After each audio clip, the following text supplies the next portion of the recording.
kujurira ubona we ari mutwe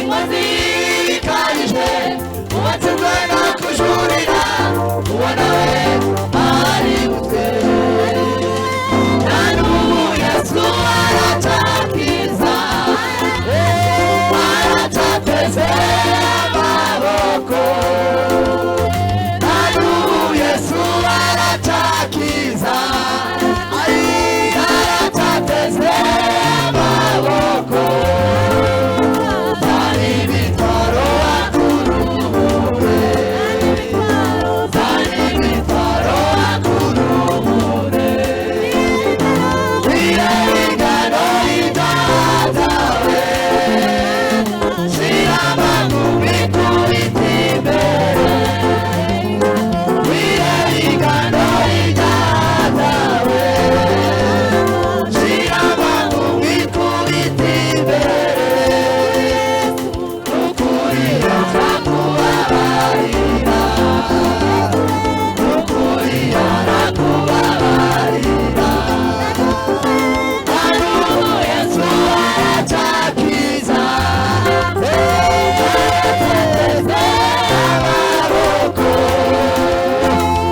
n'ubu Yesu aratakiza aratateze amaboko zana imitwaro akurure zana imitwaro akurure wireba ingano y'ibyawe shira amagumi kubita imbere wireba ingano y'ibyawe shira amagumi kubita imbere n'ukuri arakubabarira n'ukuri arakubabarira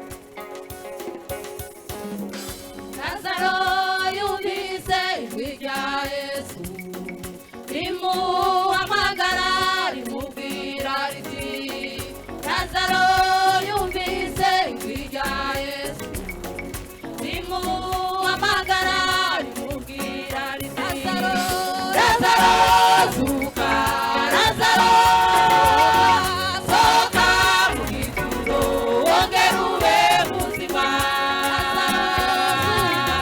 Lazaro zuka Lazaro sohoka mu gituro wongere ube muzima ukureho igitare maze nanjye nguhamagare urabizi neza uranyumva wongere ube muzima ukureho igitare maze nanjye nguhamagare urabizi neza uranyumva wongere ube muzima Marita na Mariya barizwaga no kubura musaza wabo Marita na Mariya barizwaga no kubura musaza wabo ariko Yesu ahageze ababera igisubizo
Katika jamaa zetu moja ni kitu bora sana katika nchi, kama vile Kristo alivyoagiza wanafunzi wake. Upendo ni kitu muhimu sana katika jamaa zetu moja ni kitu bora sana katika nchi, kama vile Kristo alivyoagiza wanafunzi wake.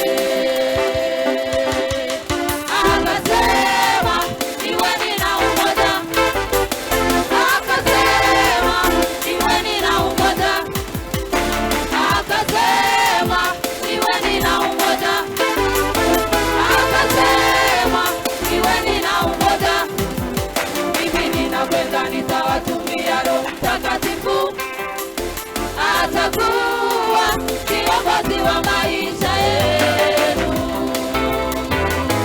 atakuwa kiongozi wa maisha yenu.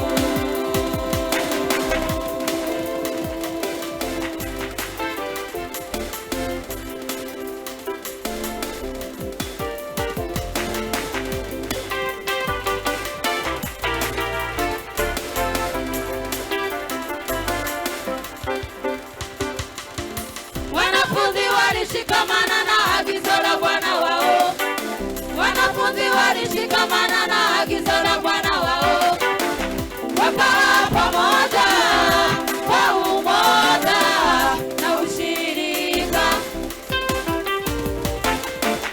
wakawa pamoja kwa umoja na ushirika, wakajazwa Roho Mtakatifu sababu walishika agizo la Yesu, wakajazwa Roho Mtakatifu sababu walishika agizo la Yesu.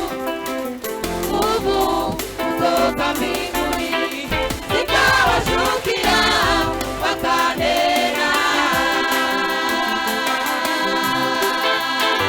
Nguvu kutoka mbinguni zikawashukia, wakanena. Wote wakajazwa lugha za kigeni, nguvu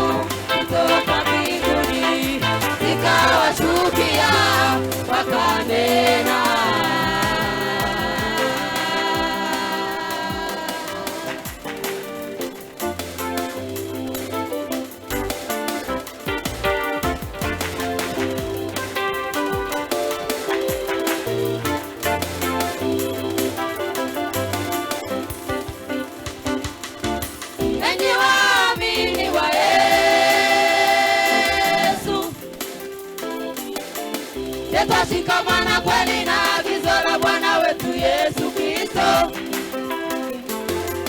Yatashikamana kweli na agizo la Bwana wetu Yesu Kristo. Yatashikamana kweli na agizo la Bwana wetu Yesu Kristo. Yatashikamana kweli na agizo la Bwana wetu Yesu Kristo. Una upendo, una umoja, una shirika. Una upendo, una umoja, una shirika. La la la la la la la la. Una upendo, una umoja, una shirika. Una upendo, una umoja, una shirika. Hatuwezi kumpokea nguvu za Roho Mtakatifu kamwe tusipokuwa na umoja. Hatuwezi kumpokea nguvu za Roho Mtakatifu kamwe tusipokuwa na umoja. Hatuwezi kumpokea nguvu za Roho Mtakatifu kamwe tusipokuwa na umoja. Hatuwezi kumpokea nguvu za Roho Mtakatifu kamwe tusipokuwa na umoja. Umesumbuliwa wewe na mambo ya ukabila,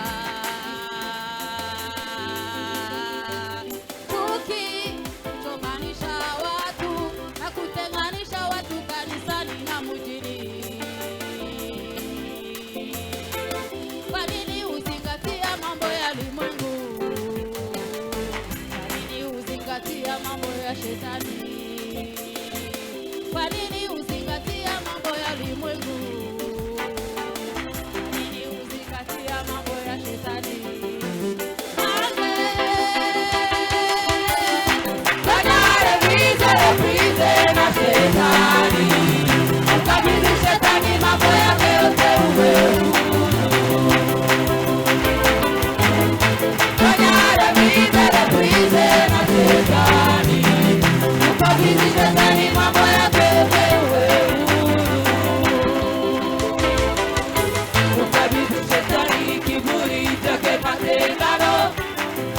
Hasira, matetane na shuhuda za uongo. Ukabidhi shetani kiburi chake, matengano, wivu, hasira,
muhaguruke bakristo b'Imana.